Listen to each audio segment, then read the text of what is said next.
Hello friends, welcome back to the another video lecture of software engineering subject. In today's video lecture, we will discuss about architectural design. So, architectural design represents the structure of data and program components. It considers three things. First one is architectural style that the system will take, structure and properties of the component that constitute the system, and interrelationship that occur among all architectural components of a system. Representation of software architecture are an enabler of communication between all stakeholders. Architecture constitutes a relatively small, intellectually graspable model of how the system is structured and how its components work together. There are five architectural styles. First one is data center architecture, second one is data flow, third one is call and return, fourth one is object oriented, and fifth one is layered architecture. We will start with our architectural styles. Each style describes a system category that encompasses these things. First one is a set of components, for example, a database, computational models that perform a functional requirement by a system. Second thing, a set of connectors that enables communication, coordination and cooperation among components. Third one is constraints that defines how components can be integrated to form the system. And fourth one is semantic models that enables a designer to understand the overall properties of a system. Our first style is data centered architecture. This is the figure of data center architecture. Here in the middle we will have data store, or we can say repository, or we can say blackboard. Here with this data our client software will interact. Client software means only with this database our all the client software will interact. A data store, or we can say a file or database, resides the center of this architecture and is accessed frequently by the other components.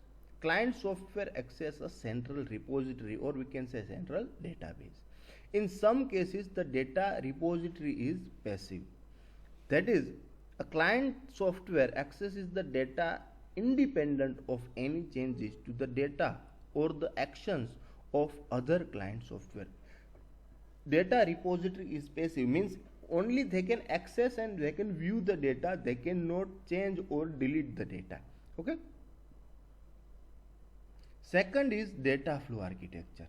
This is the figure of data flow architecture. Here we will have a filter, different filter and between the pipes, and after here we will get our data from here.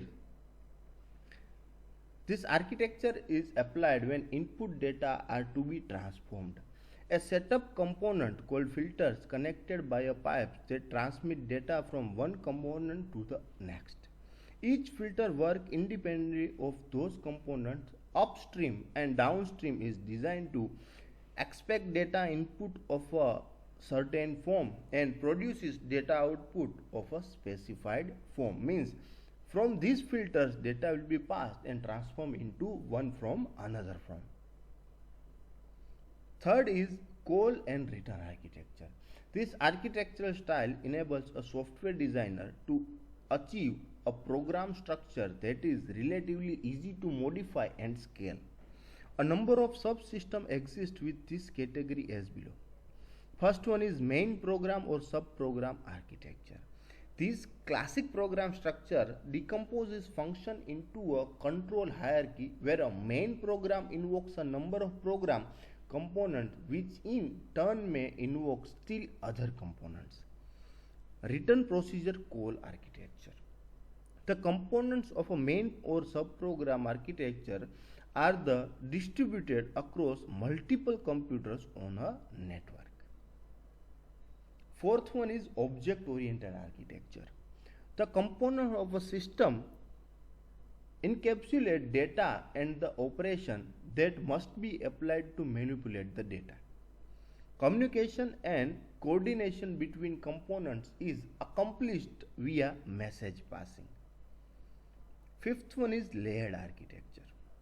This is the layered architecture. Here will be the core layer, after it there will be a utility layer, after it application layer, and after it we will have a user interface layer. With this component user can interact. This component are the in communication with application layer, application is communication with utility layer, and utility will be the communication with core layer. A number of different layers are defined, each accomplishing operations that progressively become closer to the machine instruction set. At the outer layer, components service user interface operation. At the inner layer, components perform operating system interfacing. Intermediate layers provide utility services and application software function. Okay, so this is it for today's video lecture. These are the architectural styles, and this is the architectural design video lecture. If you like this video, then like, comment and subscribe. Also share it with your friends. Thank you, friends.